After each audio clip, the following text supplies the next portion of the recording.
All right, so you want to know what's going on in Yemen? Oh. And it's a lot to unpack, to be honest. Yeah, really is. I mean, we're talking about a conflict that's been going on for over a decade Mm-hmm. with these Houthi rebels, Ansar Allah controlling the north. Right. And they've got Iran backing them. Yeah. And now they're causing these major disruptions in the Red Sea. Yeah. Which, of course, has gotten the U.S. attention big time. Big time, yeah. In fact, just days ago, the U.S. launched airstrikes. Yeah, that's right. So this is definitely something you need to be up to speed on. Absolutely. It's interesting how this conflict, which for a long time, I mean, it felt like just a regional problem, has suddenly become everyone's problem. Yeah. And the Red Sea is such a critical shipping lane. Oh, it is? Any instability there, it really sends shockwaves through the global economy. Yeah, and that's why it's suddenly, front page news again. Right. To really grasp the weight of these U.S. airstrikes that happened on March 15th, Yeah. I think we need to kind of understand the backstory a little bit. Yeah, go back a bit. So Yemen, on the southern tip of the Arabian Peninsula, has been in this state of conflict, for years. Years. And the Houthis, which are a rebel group, they've actually managed to gain control of a big chunk of northern Yemen, Right. including the capital, Sana'a. Which is huge. It is. And, Yeah. and their link to Iran is what makes this situation so much more complicated. Oh, absolutely. Because Iran has been supplying them with weapons, training, and funding. Yeah. Essentially turning this into a proxy conflict that has, much bigger players lurking in the shadows. Yeah, there are definitely some strings being pulled behind the scenes. Absolutely. So these recent U.S. airstrikes that we're talking about, they targeted Houthi positions in several different locations, including Sana'a and their stronghold in Sada, Right. which is near the Saudi border. Yeah. It's a messy situation, with reports of at least 31 people killed, including civilians, and over 100 injured. And the Houthi-run health ministry is claiming that women and children were among the casualties, which, if true, raises serious concerns about the precision of these strikes. The potential consequences. And also the potential consequences, yeah. And so President Trump's justification for these strikes. Yeah, what's he saying? Well, he says it's all about putting a stop to the Houthi attacks that have been happening on shipping in the Red Sea. Okay. He hasn't minced words. What's he saying? Calling these strikes decisive and powerful, Why? and warning of overwhelming lethal force if the Oh, Houthis don't back down. strong words. Very strong words. What I think is fascinating here is how the Red Sea, which is, A vital artery for global trade exactly. has become this flashpoint. Yeah, it's crazy. It's one of the busiest shipping lanes in the world, and any disruption there Oh, yeah. has ripple effects on economies everywhere. Oh, absolutely, yeah. And the Houthis have been deliberately targeting ships in the Red Sea for over a year now. Really over a year now. Yeah, and you know what's interesting? Their stated reason is solidarity with the Palestinians. Interesting. So they claim they're striking back against Israeli policies Right. and the blockade of Gaza. I see.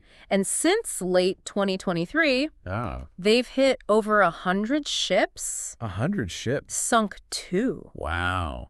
And tragically, at least 4 sailors have lost their lives. Oh, that's terrible. So to understand the timing of these latest U.S. airstrikes, Yeah. we have to look at what happened with the Gaza blockade. Okay. After a ceasefire in January, things were relatively quiet, but then the Houthis threatened to start hitting Israeli-linked ships again Yeah. unless the blockade was lifted. See. That seems to have been the final straw for the U.S. Yeah, I see. And these airstrikes are the biggest U.S. military action in the Middle East since Trump came into office in January. Wow. And it sounds like it's only the beginning. The U.S. Central Command has signaled that this is part of a much larger operation, with fighter jets from the USS Harry S. Truman already in the Red Sea ready to go. Wow. There is definitely a message being sent to Iran here. Oh, for sure. Trump has basically told Tehran to cut off support for the Houthis or face the consequences. He's made it clear that he holds Iran fully accountable Wow. for the actions of their Houthi allies. Right. And his defense secretary, Pete Hegseth, echoed that sentiment on X, Really? saying Houthi attacks on American ships and aircraft and our troops will not be tolerated. And Iran, their benefactor, is on notice. Strong words. Strong words. But so far, Iran seems unfazed. Unfazed. Yeah, Iran's foreign minister, Abbas Araki, has shot back, denying the U.S. has any say in Iran's foreign policy, Wow. and even accusing America of being complicit in Israeli genocide. It's a tricky situation. Oh, it is. Because the commander of Iran's Revolutionary Guards, Hossein Salami, claimed that the Houthis actually operate independently. Yeah, but most experts don't buy that. No, I don't think so either. The level of support Iran is providing to the Houthis is undeniable. Undeniable. And the Houthis themselves aren't backing down either. Really? They're vowing retaliation, saying this aggression will not pass without a response. Wow. And that they are fully prepared to confront escalation with escalation. Which makes you wonder about their resilience, right? Yeah. I mean, they've been fighting this war for a decade, facing airstrikes from a coalition of countries, including the U.S., the U.K., and even Israel. Yeah. Yet they still control territory and have the firepower to launch attacks. Yeah. They even claim to have shot down a U.S. MQ-9 Reaper drone recently. And that's significant because these drones aren't, your run-of-the-mill military equipment. Oh, no. Each one costs millions of dollars. Wow. And requires sophisticated technology to operate. Really? This incident, if true, suggests a level of technological capability that we might not have fully anticipated. This is where it gets real for everyone. Yeah. Even those of us far from Yemen. Right? Because beyond the tragic human cost of this conflict, these disruptions in the Red Sea are having major economic consequences globally. Absolutely. President Trump himself said that these attacks are costing billions of dollars. Billions. And putting innocent lives at risk. Wow. Shipping companies are being forced to reroute their vessels around the entire African continent to avoid the Red Sea. Wow. So To avoid the Red Sea, yeah. Okay. Which means higher costs and delays for everyone. For everyone, yeah. Not to mention the ripple effects on global supply chains and commodity prices. Right. Everything from oil to consumer goods gets more expensive and harder to come by. That's a mess. It's a mess. The other big worry is that this whole thing could escalate even further. Oh, yeah. Especially with Iran involved. Well, remember, Trump has taken a hard line on Iran, pursuing nuclear talks, but also keeping the military option on the table. Exactly. So is this Trump trying to force a decisive solution in Yemen? Or are we just watching the first act of a much bigger, more dangerous drama? The Houthis have definitely evolved from, a minor nuisance to a force to be reckoned with. Oh, yeah. They're a force now. They've managed to survive and even thrive in a decade-long war. It's incredible. That has devastated Yemen, which was already the poorest country in the Arab world. And that raises the question, what would it take to bring a lasting peace to Yemen? Yeah. Is a purely military solution even possible? That's the million-dollar question. It is. You have to wonder if airstrikes, while they might damage the Houthis' military capabilities, can truly break their will. Right. We've seen this before, even with the Biden administration's use of airstrikes. Right. And it didn't exactly solve the problem. So where do we go from here? Well, I think that's a discussion we need to have in more detail. Yeah. There are no easy answers here. Right. And understanding the motivations and perspectives of all the players involved is crucial if we want to even begin to envision a path towards a resolution. Yeah, I think you're absolutely right. But before we dive into that, let's take a moment to really understand the complexities of this conflict from multiple angles. You're right. We need to look beyond the headlines and the political rhetoric to really grasp the full picture. Absolutely. Stay with us. We'll be right back after a short break. Sounds good. So we were just discussing the question of a lasting peace in Yemen. Yeah. And I think to even begin to answer that, we need to move beyond just the U.S. perspective. Right. And consider how other actors are actually viewing this conflict. That's a great point because it's really easy to get caught up in the U.S. narrative of good guys versus bad guys. Totally. But the reality on the ground is so much more nuanced than that. Way more nuanced. Yeah, take the Houthis, for example. From their perspective, they're not the aggressors. They see themselves as resisting what they perceive as Israeli oppression and injustice. Okay. They see the blockade of Gaza as an act of war. Right. And their attacks on shipping in the Red Sea as a way to pressure the international community to take action. So they're essentially trying to leverage their position in the Red Sea. Exactly. To force the world to pay attention to the Palestinian cause. Yeah. It's a risky strategy, but it seems to have gotten the U.S.'s attention. For better or worse, right? For better or worse, yeah. And it's not just Israel that they're targeting. Right. They also see Western powers, particularly the U.S., as complicit in supporting Israel's policies. So their attacks are as much about pushing back against U.S. influence in the region as they are about supporting the Palestinians. Right, which brings us back to Iran. Yeah. They're clearly playing a pivotal role in all of this. They're a huge part of it. They may deny having direct control over the Houthis. Yeah, right. But their support, the weapons, the training, the funding is undeniable. It's undeniable. And from Iran's point of view, this is an opportunity to advance their own strategic goals. Okay. I mean, they want to challenge U.S. dominance in the Middle East and support groups that align with their ideology. Right. The Houthis, with their anti-Western rhetoric and their willingness to confront Israel and Saudi Arabia, they fit the bill perfectly. So essentially we're looking at a classic proxy war scenario here. Oh, yeah, classic. Where bigger powers use these local conflicts to advance their own agendas without directly engaging in a full-blown military confrontation. Right. And unfortunately, the people who get caught in the middle of all of this, The Yemeni people. It's easy to forget about the human cost of this conflict when we're talking about geopolitics and military strategy. It's absolutely crucial to remember that Yemen has been ravaged by war for over a decade. I mean, the country's infrastructure is in ruins. The economy has collapsed. Right. Millions of people are facing a humanitarian crisis of unimaginable proportions. We're talking about people on the brink of starvation. Yeah. A healthcare system that's barely functioning. Yeah. A generation of children who have known nothing but violence and displacement. And these latest U.S. airstrikes, while they're aimed at Houthi military targets, are only adding to the suffering. Of course. Even if every strike was perfectly precise, there's always that risk of collateral damage. Yeah. Innocent people caught in the crossfire. Exactly.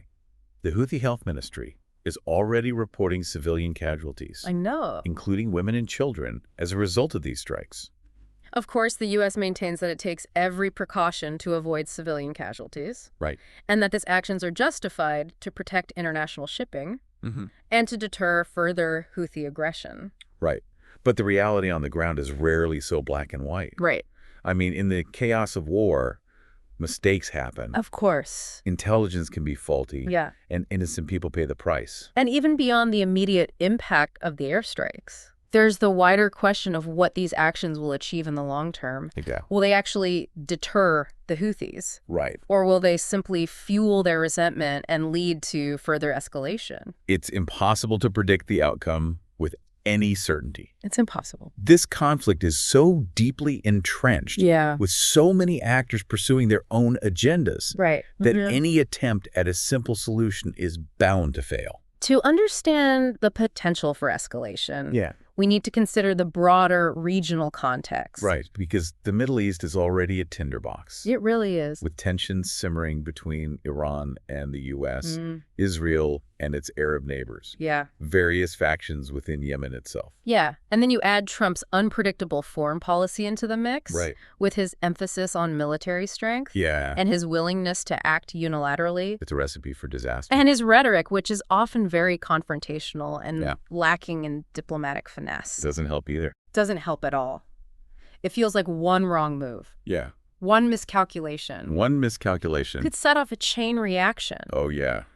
That would be very difficult to contain. There's a real danger that this conflict could spiral out of control. I think so, too. Drawing in more regional and international actors. Yeah. Leading to a wider war that nobody wants. And the stakes couldn't be higher. No. Not just for the people of Yemen, but for the entire region and potentially even the world. We're not just talking about a local conflict anymore. Nope. The disruptions to global trade, the risk of escalation, the humanitarian crisis, these are all issues with global implications. All global implications. It's a stark reminder that these conflicts, which often seem so distant and abstract, can have a very real impact on our lives, even if we're thousands of miles away. So it's in everyone's interest to find a peaceful resolution to this conflict. But how do we even begin to do that when the situation is so complex?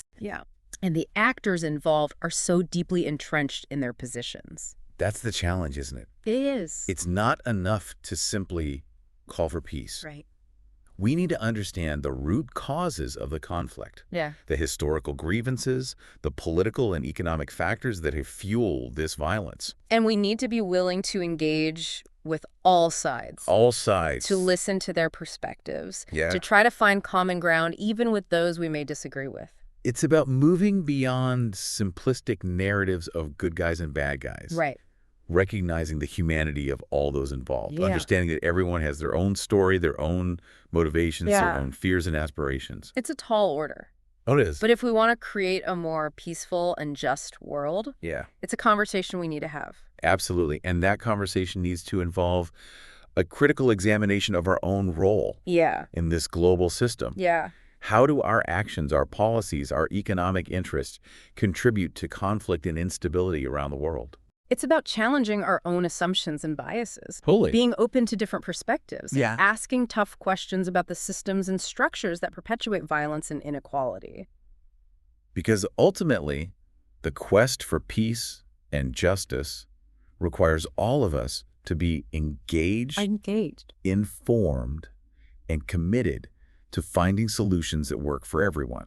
So what does that look like in the context of the Yemen conflict? Yeah. What can we as individuals do to make a difference in a situation that seems so intractable?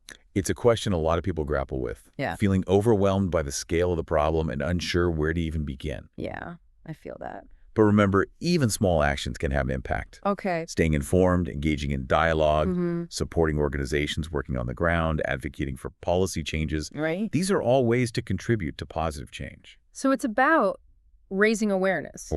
Amplifying the voices of those most affected by the conflict. And holding our leaders accountable for their actions. And it's about recognizing that we are not powerless. That even in the face of seemingly insurmountable challenges, there is always hope for a better future.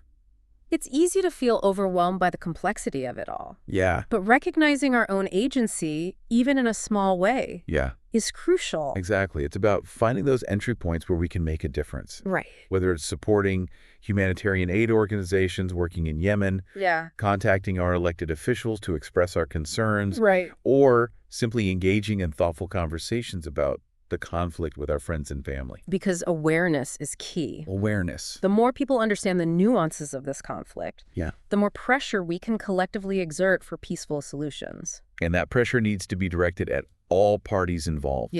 Urging them to prioritize dialogue and diplomacy over military escalation. Right. We need to demand accountability, not just from the Houthis and Iran, but also from the U.S. and its allies. Absolutely. Ensuring that their actions are truly aimed at de-escalation and promoting a lasting peace. It's a tall order. It is. But the alternative, allowing this conflict to fester and potentially spiral further out of control, is simply unacceptable. It is. The people of Yemen deserve better, and the world deserves better. Absolutely. And let's not forget the ripple effects. Right. The disruption to global trade caused by attacks in the Red Sea has far-reaching consequences, impacting economies and livelihoods around the world. Around the world. It highlights how interconnected we are and how instability in one region can quickly spread to others. It also underscores the need for international cooperation and a commitment to finding peaceful solutions. Absolutely. No one country can solve this problem alone. No. It requires a concerted effort from all stakeholders, working together to address the root causes of the conflict, to create the conditions for a sustainable peace. And that peace must be built on a foundation of justice, addressing the legitimate grievances of all parties involved. Right. It requires a commitment to human rights, to accountability for past wrongs, and to a future where all Yemenis can live in safety and dignity. It's a vision worth striving for. It is. Even amidst the current turmoil. Absolutely. And while the path ahead may seem daunting, it's essential to remember that even in the darkest of times, hope for a better future must never be extinguished. Because ultimately, peace is not a passive state of being. Right. It's an active process that requires constant effort, vigilance, and a belief in the possibility of transformation. Absolutely. It's a journey that we must undertake together with compassion, understanding, and an unwavering commitment to building a world where conflicts like the one in Yemen are a relic of the past. We've covered a lot of ground today. Oh, yeah. Unpacking the complexities of the Yemen conflict, the recent escalation with U.S. airstrikes, and the potential for this to spiral into a wider regional conflict. Sure. It's a situation that demands our attention, our critical thinking, and our commitment to seeking peaceful solutions. And as you continue to learn about this conflict, I encourage you to think critically about the information you encounter. Yeah. Seek out diverse perspectives and engage in respectful dialogue with those who hold different views. Right. Because the more informed and engaged we are, the better equipped we will be to advocate for a just and peaceful resolution to this crisis. We hope this deep dive has equipped you with a better understanding of this complex situation. Absolutely. And perhaps sparked a desire to learn more. Yeah. To contribute to a positive outcome. Right. Remember, even small actions can make a difference. They really can. Thank you for joining us on this journey of discovery. Thank you for having me. Until next time, stay curious. Stay curious. Stay informed. Stay informed. And stay engaged. And most importantly, never lose hope. You know, it can feel pretty overwhelming to think about what we as individuals can actually do, you know? Yeah. In a situation as complex as Yemen, like, where do you even start? I think the key is to remember that change happens on multiple levels. Okay. Yes, we need international diplomacy, cooperation, all that. Yeah. But that doesn't mean our individual actions are meaningless. So it's not just about, like, hoping the UN or governments will figure it out. Right. We can actually play a part. Absolutely. Think of it like this. Awareness is the foundation. Okay. If more people understand what's happening in Yemen, beyond just the headlines, you know, that creates a more informed public. Right. And that public can then demand better from their leaders, support organizations, doing, crucial work. Yeah. And even change how they consume goods that are affected by the conflict. Okay, that makes sense. Like, if everyone just shrugs and says, well, Yemen's a mess, then nothing changes. Exactly. But if enough people are informed and aware, it builds pressure for a different outcome. Absolutely. So practical steps, like, what can people do? Supporting humanitarian aid organizations that are working in Yemen is huge. Yeah. They're providing food, medical care, shelter. Yeah. The basics. The basic necessities that are so desperately needed. And I imagine contacting our elected officials makes a difference, too. Absolutely. Letting them know that this conflict matters to us. Yeah. That we want to see peaceful solutions. That we're holding them accountable. Accountable, for sure. For the decisions that they're making. And don't underestimate the power of conversation. Okay. Talking to friends, family, colleagues. Raising awareness. Raising awareness within our own circles can create a ripple effect. I like that. Sharing information from reputable sources. Yeah. Challenging simplistic narratives. Pushing for a more nuanced understanding of the conflict. So it's a multi-pronged approach. Okay. Supporting those on the ground, engaging with our political systems, and sparking those crucial conversations that broaden understanding. Precisely. And remember, this isn't about becoming like Yemen experts overnight. Right. It's about being conscious, informed citizens who understand how interconnected the world is. It strikes me that this conflict, while horrific, also reveals something crucial about the world today. What's that? Like attacks on shipping in the Red Sea. Right. They aren't just a Yemen problem. No. They impact global trade, economies, even the prices that we pay for goods here. It's a stark illustration of globalization. It is. Instability in one corner of the world can have ripple effects felt everywhere. And that's why finding peaceful solutions to conflicts like Yemen is not just about altruism. Right. It's in everyone's self-interest. Absolutely. So this deep dive into the Yemen conflict has been, well, it's been heavy, to be honest. It has been heavy, yeah. But I think it's also been incredibly valuable. It has. We've explored the history, the key players, the recent escalation with U.S. airstrikes, the humanitarian crisis. Absolutely. And, the complex web of motivations driving this conflict. And I hope that by understanding the complexities, the nuances, the human stories behind the headlines, we can move beyond despair. Towards action, There are no easy answers here. Right. But there is hope. There is hope. Hope that through informed action, we can contribute to a better future. A better future. For Yemen and for the world. Thank you for joining us on this deep dive. It was my pleasure. We encourage you to continue exploring this topic. Yes. Seeking out diverse perspectives. Absolutely. Engaging in thoughtful conversations about how we can all contribute to a more peaceful and just world. Couldn't have said it better myself. Until next time. Until next time. Stay curious. Stay curious. Stay informed. Stay informed. And most importantly, never lose hope.